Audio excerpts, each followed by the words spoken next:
Welcome to Take the Helm podcast, where we will share stories, experiences, data, and best practices with industry leaders, friends, and dealers. From market conditions to insights, leadership development to tough conversations, take the helm. My name is Taylor Layton, and I will be your host today. It's my pleasure to introduce my longtime colleague and friend, Aaron Barney. Aaron started in the motorcycle industry at 18 with powersports veteran dealer Scott Fisher and celebrated his 20th anniversary this year. Aaron is best known for his years of experience and success in sales leadership roles within Scott Fisher Enterprises and is the co-founder of Digital Lead Performance and Lead Helm, a SaaS company developed for dealers to make it easy to convert more digital leads into sales. I'm excited to facilitate today's conversation with Aaron. Welcome. So Aaron, let's kick off our very first podcast by sharing the story and evolution of digital lead performance from a service provider to a SaaS provider. So why did digital lead performance evolve from being that service provider to now software provider?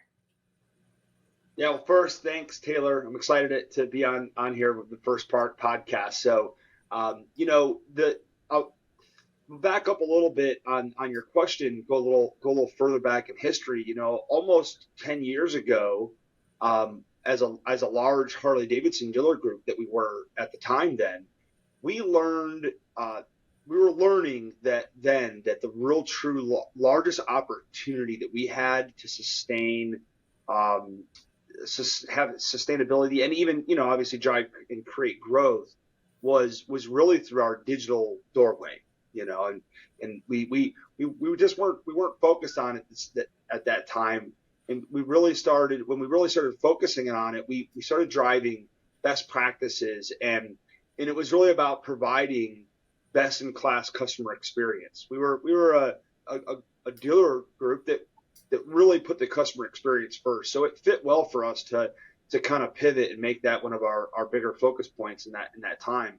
But what happened was, it really started to result in a better customer experience.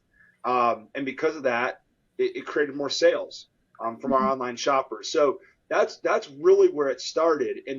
And after what we learned, we realized that we could actually offer that type of focus, process, strategy for dealers all over the country. So we started a company, Digital Lead Performance, and through hard work and a great team, we became the largest third-party BDC in the industry, and it was really exciting. But we knew that we had to continue to innovate, we had to continue to scale, and really it was really about offering better in-house solutions for dealers. So as we started to build technology for digital lead performance or DLP, it became very obvious that with the right training, coaching, and be able to provide the right technology to dealers, we could help dealers actually drive those processes, focus on the people inside the dealership, and really offer solutions that drove really high results for even less money than we did in our service business. So, ultimately, Taylor, it's about helping dealers be best in class and, helping dealers differentiate them from the market. So that's maybe a little longer answer to your question, but that's truly how we've evolved as a dealer, as to a service provider, and then today as Lead Helm as a software provider. I love that. It's been such a great experience to go from being in the dealerships for as many years as we've been in them to then being the concierge BDC serving our industry to now creating this platform that allows the dealers to continue to convert more more leads into sales in-house at a cheaper rate. So that's really exciting to see that evolution. So Aaron, you alluded a little bit to the digital side. So Aaron, tell us, why is it so important today that dealers recognize and separate their physical traffic, what's coming through their physical showroom, and the digital traffic and their website? And what's the difference between those processes and KPIs, and why is it so important? The traffic log. I started in the industry in 2002, and working with Scott Fisher. That was the heartbeat of our business, was having a traffic log. I came from those Lemco days where, I hope that every dealer in the country focuses on their physical traffic log as one of the most important things that they do every day. But today, now, as you mentioned, Taylor, like digital evolution, really, why is it important to have a digital traffic log in your physical showroom traffic log for your in-store of your dealership? Well, if you think about it, they're two completely different customer journeys. And I think that's where it starts. When I talk to clients, when I talk at webinars or podcasts, or, internally with my team, truly it's got to be about the customer experience, or I like to call it the customer journey. So if you take a step back, I think anybody listening can say, wow, there really is, those are two totally different journeys. Imagine the customers walking through the front door of your dealership. Of course, we have a process in place. We want to make sure that customers are greeted promptly. We want to track that. We want to track greets, and we want to, track the transactions against greets. We want to be able to know how many of those people went through the sales process. And why is that important? For all these reasons. We get to focus on staffing, training, be able to make better decisions around marketing, and it really, the traffic log drives your business. Well, in today's world, it's so important to drive your digital, or create and drive a digital traffic log separately, because the metrics in the process are just so different. So, we have different people in place and different processes to drive that. And so it's important that a dealer has, better data-driven insights, that are clear, transparent, accurate, something we can put our hands and focus on every day. And this way, when dealers do that and they really separate that type of data, they're able to really maximize the effectiveness of the data and overall the customer experience. So, Aaron, we know that mastering the digital sales process is imperative and key to that digital success, right? So let's drill down into those phases a little bit. So, Aaron, we know that 90% of customers are shopping online before ever entering a store. And they are making decisions on what to buy and when to buy before ever submitting that lead. So, Aaron, how can dealers influence the customer's buying decisions? Well, I think one part you said was ever before submitting a lead, right? So I think what we know is that every day inside of our dealership, we focus on the showroom. I love that inside the dealership, setting the showroom up, moving the motorcycles, constantly refreshing it, making it, fresh and new for the customer, making sure that you have bikes in a certain area where you're going to have appointments, and, you got to be retail ready inside the dealership. And dealers, I know, work really, really hard to keep those showrooms exciting, clean, music on, they're ramped up. It's all about, so when that customer comes in and they can smell that rubber and they can hear the sound and feel the energy, they know that they're at the right place, right? Well, we got to focus that way around the website, our digital showroom. That is so critical, because 90% of customers, yes, they are starting to shop and do their journey online. So we got to really, really care about that as much as we do our showroom. So, I think understanding, so that's really what's important, without getting into best practices there, because I quickly could go there, but focus on your digital showroom, your website.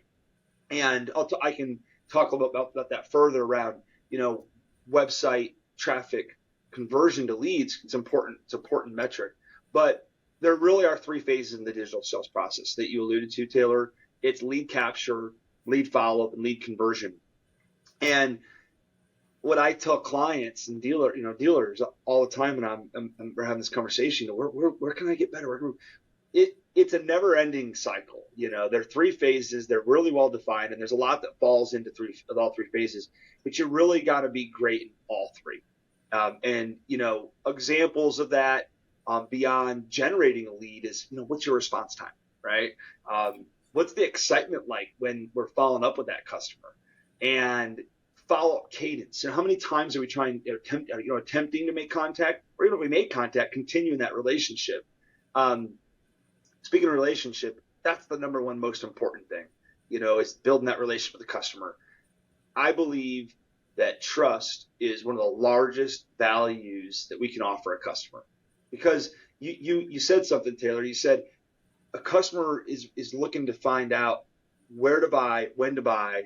Are you the brand? There's a lot of emotion that goes into a customer to get them to click that lead. Imagine yourself, you're on a website. Do I want to fill out that lead or not? It's kind of like, do I want to go down to the dealership or not? Right? There's a lot of emotion and decisions that go into filling out a lead. So once they do that, it's important that we have the right process in place, the right people in place, inspect what our expectations are every day, and win the customer's trust. Build a relationship. Stop trying to sell a motorcycle to a customer that inquired online. That's not where they're at, right? You got to meet them where they're at. So, they're really, when a digital lead comes in, it's exciting because it gives us the opportunity to influence those customers' decisions. They're wanting to know you're the place, you're the brand, and why now is a great time to visit, test ride, come in, take a dealer tour. So it's big opportunity there, and it's an exciting process to drive. Absolutely. And those of you that are thinking, oh man, how do I really capitalize on that lead generation that Aaron talked about as that first phase? Stay tuned. We've got a podcast with Thomas Manning, who's the leader of Star Performance Marketing. We believe that he's one of the best in the industry. He's a longtime friend and partner of ours. So stay tuned for that. And we'll dive deeper into lead generation, digital marketing best practices, and that website lead conversion. So stay tuned for that. So Aaron, let's move along our digital sales process here. So let's assume that we are the dealer and we're generating the necessary leads that we want to follow up with, right? That sets us up for the opportunity for the appointments and the KPIs that you referenced earlier. How can dealers capitalize on their greatest opportunity? It's about working hard in those three phases. It's about understanding what those things mean, and focus on that digital sales process. But having the right people, having the right process, and having the right tools in place to have a consistent and, what I always say, repeatable customer experience. That's what will help equal high performance results. And some of those things I mentioned a minute ago. Follow up quickly. We wouldn't let a customer come through our showroom and walk around for 5 minutes without a greet. Keep following up. When I say keep following up, I don't mean keep just ringing for dollars. I'm not big into that term. Keep ringing to build the relationship. Keep texting and calling customers and email, depending on how they want to communicate. Keep following up, meaning keep building that relationship. It actually, a data point, Taylor, it can take an average of 7 to 15 outbound activities to make contact with a customer. So let's assume we have made contact. Look at the amount of scheduled follow-up we should have with a customer within the first 30 days. And we've got some data behind that. First 30 days are really, really important. And then, of course, having the right talking points and word tracks, to have with the customer. How do you overcome certain objections? You have to earn the appointment. I think that's an important thing. Are you selling the appointment? Sure. You got to earn it. And one of the biggest components when you ask, how do dealers really capitalize on this opportunity? It's training. One thing that Scott Fisher has been a mentor in my life for the last 20 years. And he always said, always be a student of the business. And I think if you can continue to be a student, the digital sales process, Taylor, I think we all know, look where it's at today.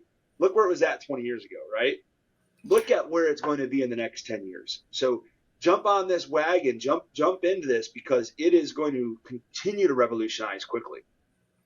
That's a good point. I want to mention something. You talked about response time. I read a report not too long ago that said that the average response time was over 40 hours. Over 40 hours. Aaron, could you imagine inside of the dealerships if someone walked through that front door and stood at the hospitality desk for over 40 hours? We would all have been fired. We have to have Well, that same Taylor, thing. Yeah, go ahead. the thing about that is you know, we're uh, us on this, on this podcast, you Taylor, you and I right now, and everybody listening, we've all been through that. We've all inquired somewhere, and you just hear these crickets. You don't. There's not, and we don't want somebody to call us and take our credit card. We want somebody to call us that's friendly and excited and wants to talk, because I'm passing up talking about a motorcycle today, right? So, good point, Taylor. Think about the headroom there. If what you just said, 40 hours. Imagine what happens when you as a dealer follow up with a customer within 30 seconds to 5 minutes. You follow up with that's a great instant way to differentiate yourself from the marketplace. Absolutely. So, since we're talking about numbers, let's talk about benchmarks. So, what are the benchmarks that dealers should strive for today for their digital process? I love this question. I get it a lot. And I think the big thing is keep it simple, right? Don't overcomplicate it, because, yes, you can track several KPIs, key performance indicators, benchmarks, but, also tracking too many, I think, can kind of be your worst enemy. I think it's really about momentum and velocity. What affects momentum and velocity in your dealership? Those are the KPIs to track. Dealers today just have several, but when it comes to the digital sales process, it's really about the three key phases or areas we talked about, and kind of a couple that fall in between each one of those. It's the lead gen, lead follow-up, an appointment, and your sale conversion. And first, I think something that sometimes we don't think about is where it starts. It starts with the website visitor, not necessarily the lead. So a benchmark that we like to see, a KPI, is what's the percentage of your website traffic that's actually converting to a digital lead. And I think we kicked off the podcast there, Taylor, when I was talking about the digital showroom. When we focus on that, we get to increase that percentage of the people that convert website traffic that converts to a lead. The target's between 2 and 3% of your website should generate a lead, the website traffic, sorry. So a quick example, you got 10,000 website visitors. The target would be somewhere between 2 to 300 leads. The average that we see, though, in the market is in the marketplace is about 1.5%. So in the industry, with all the dealers we've worked with in case study and so forth. So again, a lot of headroom there to just the lead gen side. Once you go past that, lead response time, I think it's critical. I talk with a good friend of mine, Fran, with Pied Piper, and it's something we regularly talk about, just such the importance of response time. The second one beyond that is what's the percentage of your digital leads that convert to a set appointment? Doesn't mean that they showed up yet, just that we were able to set an appointment. That tells you where that relationship and trust building is, and how that's building inside your dealership. The next one is how many of those set appointments actually show up to the dealership. So a kept appointment or a shown appointment. And the last one is how many of those appointments should convert into a sale. To back up, the target for your kept appointments is 70%. And then your target for your conversion when they show up to your dealership is between 30 and 35%. I call that the 40-70-30 rule. And knowing those numbers start to stack up pretty high against some of the numbers that we talk about inside of the dealership. The average kept appointment for salespeople doing follow-up inside a dealership has always been 25%, and the 4-2-1 rule. You set 4, 2 show up, 1 sells. Start doing the math. The digital lead has a lot higher opportunity to outperform other leads that come in your lead funnel. So those are the key KPIs I suggest to track. There's obviously many more you can. But that, if you track those, and you track them consistently, you'll always know where your velocity is at in your digital sales process.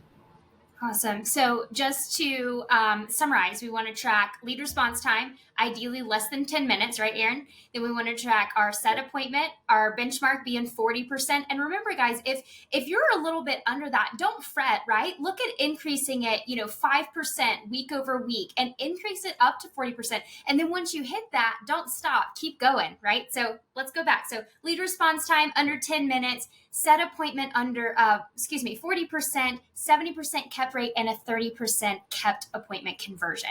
So thanks, Aaron. I appreciate you going through that. So let's assume that the dealership is generating the lead count desired, they're following up timely, they're overcoming those objections, and they're setting appointments. How should dealers prepare for these digital appointments to receive them in the store? Oh, that's a big one. We got to be retail ready. We need to be ready for that customer. And what's exciting about the digital sales process is we actually get to, right? I mean, think the customer that walks in your front dealership and that rides their motorcycle in, they come into the dealership. We can't prepare as well. It's very difficult for us to actually prepare for that appointment. So being retail ready is really, really critical. Who's going to handle that? The customer when they walk in. That's part of it. But I always like to look at it from how are you retail ready outside of the dealership, and then how are you ready inside the dealership. And I'll just give some examples. You're a customer. You ride your motorcycle in. You've been talking to somebody inside the dealership through text and call from a first started with a digital lead, right, from the website, and now you show up to the dealership as an appointment. Imagine you walk in and you see a VIP lane outside your dealership, tents up, you've got a test ride section set out up there, and the motorcycle or motorcycles that I inquired about are sitting tall out front with my name on. Maybe an appointment board. You got to have an appointment board, whether you have it inside or outside. You got to have an appointment board, because who wouldn't want to walk into a retail environment and see and feel that personalized experience for them, right? But having that designated kind of VIP lane and area is important. I talked about appointment board, and one of the things that, if you have a CRM, have good notes. If you're leveraging, a tool that helps manage the digital sales process, conversation history. It's really important to be able to know what did we talk about with the customer and what's happened. Because Taylor, let's just say that you inquired online, right? And you're going to go to Aaron Barney's Harley Davidson, right? And over the last 3 weeks, you had this great conversation with the internet person or BDC person, and you're excited. And most of that conversation's been about your bike, your trade. Maybe it's your hot button. Okay, you love your baby, right? It's going to be the hardest thing to let go. And when you walk in for your appointment, and the person that greets you, right, is, maybe it's the person you've been working with, hopefully not, but says, "Hey, so do you ride?" Imagine how deflating that'd be. So what's important is being prepared and ready and tuned into that appointment. And just like we always said about the greet, it's about being glad, ready, eager, enthusiastic, and tuned in. Let's be retail ready when that appointment shows up. That's a great point. And, one thing that we want to just highlight for a moment is some dealers have BDCs. Some dealers have internet sales teams. Some dealers have the sales team that manage it. The thing that we have to remember is that transfer of trust. If you are the individual that's managing that digital lead and it is going to go to someone else, it's paramount that you transfer that trust. You transfer that information, everything you learned, whether that be through conversation history, whether that be those hot buttons, the things that Aaron's talking about there. We want to make sure that that gets to that next salesperson or the person that's going to be intercepting them, and they're able to repeat that. And frankly, that's omni-channel in the business, right? That's omni-channel on the floor in the business, and it's paramount that we do that. So great points, Aaron. So Aaron, if you don't mind, tell us let's summarize the digital sales process, because we talked about a lot, and I'm thinking about how we can summarize it. And I think the best way to summarize it is, Let's tell them what the digital sales process is. Yeah. Well, recapping that, you got three key phases, right? You got your lead generation, your lead follow-up, and your lead conversion. And there's key components in each one. And it's, as I said several times throughout today's conversation, Taylor, is it's about the customer journey. It's about the experience. Put that first. And when you focus on those three phases and you focus on the customer experience, be consistent. Be consistent there, and trust that process. And you know what? You're gonna have happier customers, and you're gonna have more customers walking through your showroom excited to be there, and you're gonna drive higher results. So it's that's really the three phases right there. Thanks, Aaron. So, as we wrap up today's podcast, what would you say to a dealer who's looking to focus on the digital sales process but doesn't know where to begin?